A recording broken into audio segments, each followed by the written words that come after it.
ওয়ালাইকুম সবাইকে। সবাই কেমন আছেন? আলহামদুলিল্লাহ আমি ভালো আছি। আজকে রান্নাটা একটু আলাদা, কাঁচকলা দিয়ে মুরগির মাংস।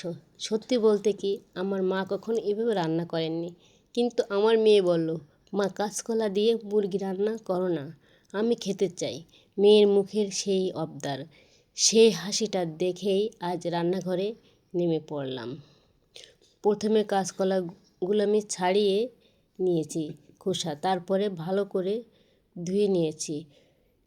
এটা তো আমার চেনা রেসিপি না, কিন্তু একটা কথা বুঝেছি, মা হওয়ার পর অনেকে কিছুই নতুন করে শিখতে হয়। মেয়ের জন্য নতুন রেসিপি, নতুন চেষ্টা, নতুন সাহস। এই যে মুরগির মাংসগুলো আমি ভালো করে ধুয়ে নিচ্ছি, সব মশলা নিয়েছি। এখানে আমি গোলমরিচের গুঁড়া আলাদাভাবে ব্যবহার করেছি। গোলমরিচের গুঁড়াটা দিলে রান্নাটার স্বাদ যেন অন্যরকম আসে, সেজন্য মানে গোশের এই যে কাঁচা ঝাল আর শুকনো ঝাল দুটোই আমি অ্যাড করে নিয়েছি। এই যে আমি চুলায় কড়াই বসাই দিচ্ছি, কড়াই গরম হয়ে গেলে তেল দিয়ে দিচ্ছি।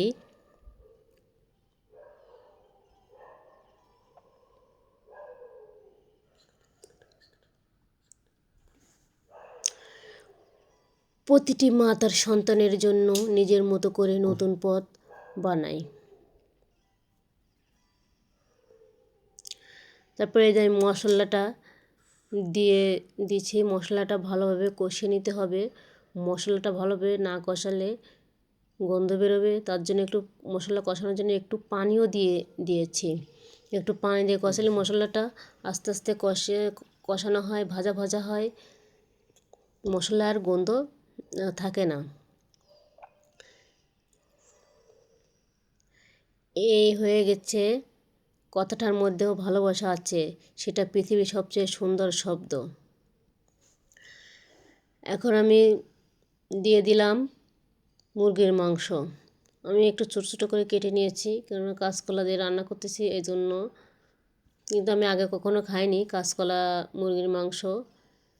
এই আমার মেয়ের আবদার, তার জন্য আমি রান্না করতেছি। এখন আমি হলুদ দিয়ে নেব। হলুদটা আমি আগে অ্যাড করেছিলাম না, এখন দিয়ে নিলাম। হলুদ দিয়ে মুরগিটাও ভালো করে কষিয়ে নিতে হবে। মুরগিটা যদি ভালো করে না কষান তাহলে খেতে ভালো লাগবে না। মুরগির মাংস হোক আর গরুর মাংস, খাসির মাংস, যেটাই হোক না কেন, যত কষাবেন তত মজা। কষানো কম হলে কেমন যেন একটু গন্ধ গন্ধ বেরোয়, খেতে আর ভালো লাগে না। এই জন্য আমি ভালো করে কষিয়ে নেব। ঢেকে দিলাম, আস্তে আস্তে জাল হবে, জাল হয়ে মুরগি মাংসটা ভালো করে কষিয়ে নিতে হবে। এই যে আমি আবারও মুরগি মাংসটা ভালো করে নাড়িয়ে দেব। আপনারা এভাবে মুরগির মাংস রান্না করে খেতে পারেন কাঁচকলা দিয়ে আর মুরগির মাংস দিয়ে, কিন্তু খেতে অনেক মজা লাগে। আপনারা একদিন এভাবে করে খেতে পারেন।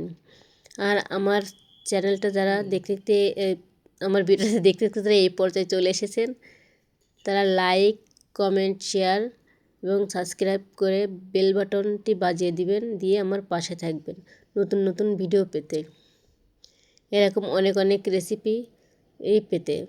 কাঁচকলা মুরগির মাংস মানে যা কখনো খাননি আপনারা, সেই রেসিপিগুলো আমার ভিডিওতে পাবেন। এখন আমি পানি দিয়ে দিচ্ছি।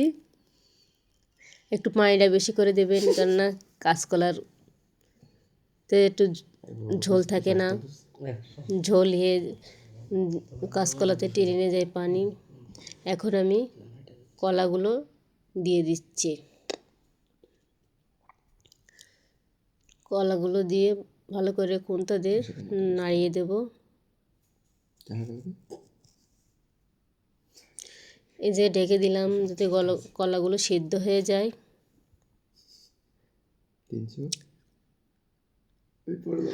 আজকের রান্না শুধু কাঁচকলা না আর মুরগি না, এটা মা আর মেয়ের ছোট্ট গল্প।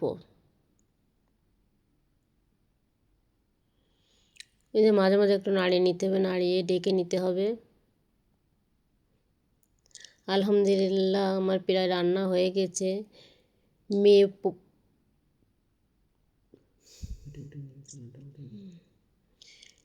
এই যে কলাটা সিদ্ধ হয়ে গেছে, আর একটু ঢেকে দিয়ে আর একটু লো আছে, জালটা লো করে দেব। এখন হয়ে গেছে, অফ অফ করে দিলাম। এই দেখেন রান্নাটা কত সুন্দর হয়েছে, কালারটাও ভালো হয়েছে, খেতেও অনেক মজা লাগবে। দেখেই মনে হচ্ছে রান্নাটা, এটা স্বাস্থ্যকর খাবার।